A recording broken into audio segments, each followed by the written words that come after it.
Hey guys, I am Big and Scary. I'm bringing you a clan war between Clan Sgeht and Clan NoN Esports. This time, starting off the match, we have in our bottom left-hand side NoN's soulFLURE.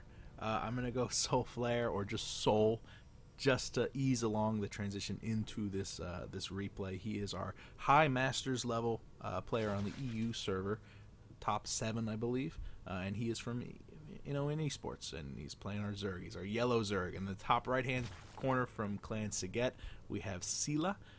Cella is a high diamond level player currently. The only one I could find was on the NA server, and that's in diamond. It's probable that he also plays on the EU server and is higher than diamond, since he is being paired against the guy in high masters. But the only one I could find under this name was on the NA server, so I believe that is the right account. I don't know how familiar you are with clan war formatting.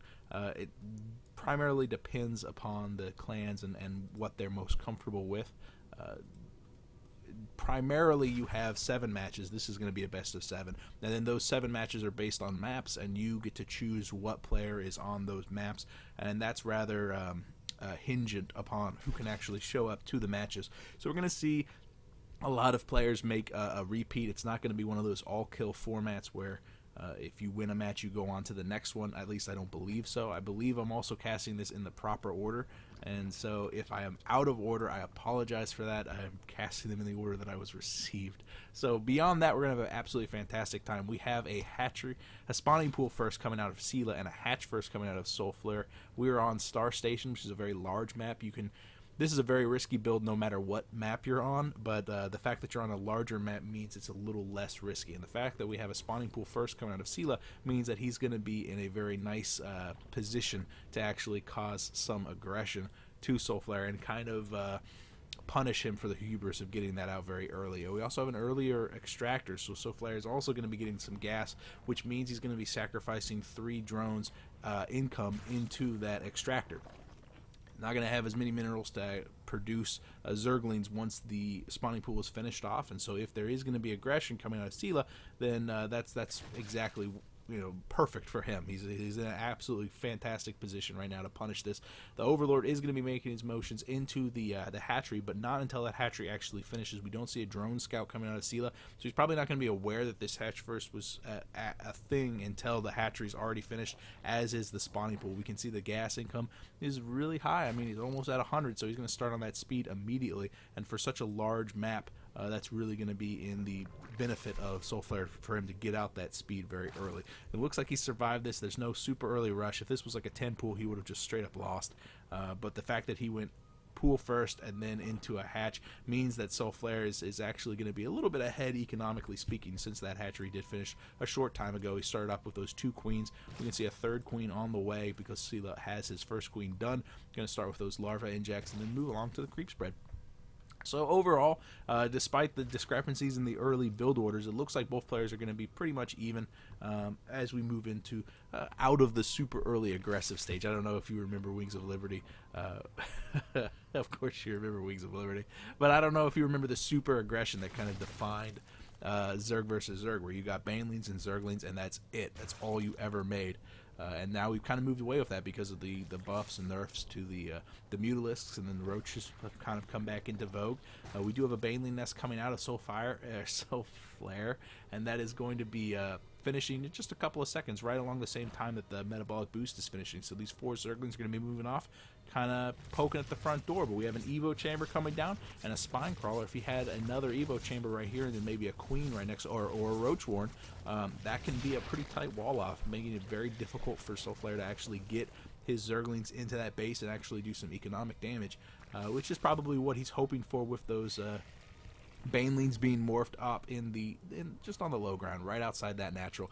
Very early lair, still no speed at all, so soulFLURE is actually going to be in for worlds of hurt once these Zerglings actually make their way across. Man, this is a lot of Zerglings. Oh man, Cella is actually playing this very close to the chest. He really wants just for this to move into the mid game so he doesn't have to deal with all this aggression. He's got that +1, he's got those roach, he's got that layer stuff. This is going to be so powerful in a couple of seconds, but these Zerglings have succeeded in taking down the 1st queen. The 2nd queen will definitely fall along with the spine crawler, and now these Zerglings are going to have absolute field day to all of these drones. 12 Zerglings are on the production tab for Cella, and that might be enough to actually push this back provided that not all these drones go down. The Zerglings are trickling in, but remember, there's no speed, and we have 2 Banelings being morphed in on the low ground. Once those Banelings finish, these Zerglings, these drones have been corralled into this overly saturated mineral line now. Once those Banelings are done, they'll be able to push forward, maybe do some decent hits to those drones. Will the Queen be able to focus one of them down before it gets there? Really good splits from Cella, making it so he only loses about 4 of those drones. However, he lost 14 workers killed total, 22 over 30 harvesters. Definitely not something that he can't come back to, especially with those roaches, especially with those early lair out. But the damage is just continuing. soulFLURE is really, he's gotten back in there with those Zerglings. He's beginning to focus down the drones. And the one last portion of the economy for Cella is beginning to falter. And yeah, those drones are just melting away. Even more Zerglings begin to stream in. This is absolutely terrible. We've got another Evo chamber being produced. I believe that's not a tight wall off. Oh yeah, it is a tight wall. Nice. A very tight wall off. The drones, oh man, the roaches just aren't enough to actually hold this back. It looks like that Evo chamber is going to fall. And this is looking very grim for Cella. He's going to have to resaturate his natural completely, and while the natural is 100% going for soulFLURE, and also he's got those Banelings. He can just morph half of these into Banelings, be able to suicide them into that Evo chamber. Cella is really going to have to drone hard and then hope that these roaches are enough to hold back the coming push. But no, he taps out. Probably a wise decision. I mean, you never want to flounder and kind of dick around whenever you've already lost the match. That's bad for your own personal self-esteem and also kind of for your mental fortitude. And as this is the first match, I believe, then yeah, absolutely, you don't want to kind of, you know, waste time. You want to get on to the next match. Maybe you'll be able to take the next map. And with 10 roaches on the way, this was going to go poorly for Cella. So ultimately, playing a little greedy, getting that Evo chamber out, starting on that +1 range with those Roach Warren, and then soulFLURE just had a nice build. He had pretty much no scouting to show him that he could actually pull this off. He got the Overlord in there, but by the time the Overlord was there, the Baneling Nest was already started, the super early speed and stuff like that. So really nice play by soulFLURE. Good unit control on both sides. This is game 1. We've got another 6 to go, so stick around. I am Big and Scary. I will see you guys later. Bye.